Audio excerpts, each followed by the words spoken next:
Video में हम लोग अल्फाज मायने जमा का नेक्स्ट पार्ट डिस्कस करेंगे, जिसके अंदर हम नए 4 अल्फाज को लेकर आए हैं। तो आए बगैर वक्त जाए कि इनको देखते हैं। और ये पार्ट 7 है। मकतूब हमारे पास होता है ख़त, या इसका हमारे पास होता है लिखा हुआ। तो इसका जो हमारे पास जमा होगा वो होगा मकातीब। जो हमारे पास नेक्स्ट है तफसीर। तफसीर का मतलब होता है तशरीह करना,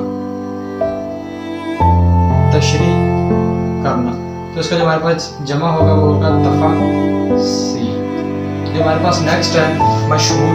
मशहूर का मतलब मशहूर ही होता है या जाना जाने वाला, इसका आप ये भी ले सकते हैं। और इसका जो हमारे पास जमा होगा वो होगा मशहीर।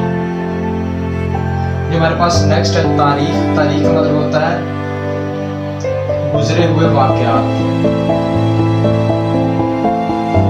गुजरे हुए वाक़यात। ठीक है, तो इसका जो हमारे पास जमा होगा वो होगा तवारीख, गुजरे हुए वाक़यात क्या होगा।